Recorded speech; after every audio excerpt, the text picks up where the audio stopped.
2002 সালে বাংলাদেশ প্রকৌশল বিশ্ববিদ্যালয়ের শিক্ষার্থী সাবিকুন নাহার সনি হত্যা মামলার অন্যতম আসামি মুশফিক উদ্দিন টগরকে গ্রেপ্তার করেছে র্যাব। বৃহস্পতিবার রাতে আজিমপুর এলাকা থেকে তাকে আটক করা হয়। হত্যাকাণ্ডে 23 বছর পেরোলেও দণ্ডপ্রাপ্ত 2 আসামি এখনও ধরাছোঁয়ার বাইরে। বিস্তারিত খালিদ ইবনে মিজানের রিপোর্টে। ওয়ালটন এখন দেশের সীমানা পেরিয়ে পৌঁছে গিয়েছে 50টিরও বেশি দেশে। ওয়ালটন, ঘরে ঘরে বিশ্বজুড়ে।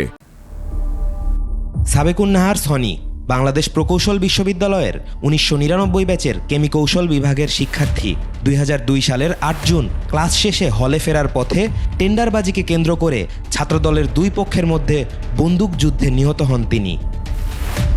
টেন্ডার নিয়ে 2 পক্ষের গোলাগুলির একটি অংশের নেতৃত্বে ছিল ছাত্রদলের বুয়েট শাখার সভাপতি মোকাম্মেল হায়াত খান মুকি এবং অপর অংশের নেতৃত্বে ছিল ঢাকা বিশ্ববিদ্যালয়ের সলিমুল্লাহ মুসলিম হল শাখার ছাত্রদল নেতা মুশফিক উদ্দিন টগর। 2003 সালের 29 জুন বিচারক শাহেদ নুর উদ্দিনের নেতৃত্বে ঢাকার দ্রুত বিচার ট্রাইব্যুনাল 1-এ সনি হত্যা মামলার রায় হয়। নিম্ন আদালত সনি হত্যার মূল 3 আসামি মুকি, টগর ও শুটার নুরুর মৃত্যুদণ্ডের রায় দেন। 2006 সালের 10 মার্চ হাইকোর্ট 3 আসামির মৃত্যুদণ্ডাদেশ বাতিল করে যাবজ্জীবন কারাদণ্ড দেন। এছাড়া যাবজ্জীবন কারাদণ্ডপ্রাপ্ত 2 আসামিকে খালাস দেন হাইকোর্ট। পরে মুকি অস্ট্রেলিয়ায় পালিয়ে যান। শুটার নুরও দেশের বাইরে পলাতক বলে জানা যায়।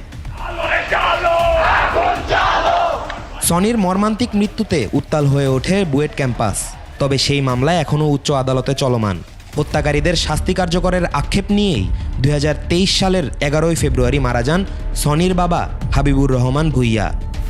8 জুন সনি হত্যার দিনটিকে বিশ্ববিদ্যালয় ক্যাম্পাসে সন্ত্রাসবিরোধী ছাত্র প্রতিরোধ দিবস হিসেবে পালন করা হয়। 2021 সালের 4 নভেম্বর বুয়েটের পুরনো ছাত্রীনিবাসটির নামকরণ করা হয় সাবেকুন নাহার সনি হল। সনির মৃত্যুকে বুয়েট ক্যাম্পাসে ছাত্র রাজনীতি মুক্ত রাখার অন্যতম কারণ হিসেবে দেখা হয়। তবে 2013 সালে আরিফ রায়হান দ্বীপ ও 2019 সালে আবরার ফাহাদকেও এই ক্যাম্পাসে ছাত্র রাজনীতির বলি হতে হয়। খালিদ ইবনে মিজান, 21 টেলিভিশন, ঢাকা।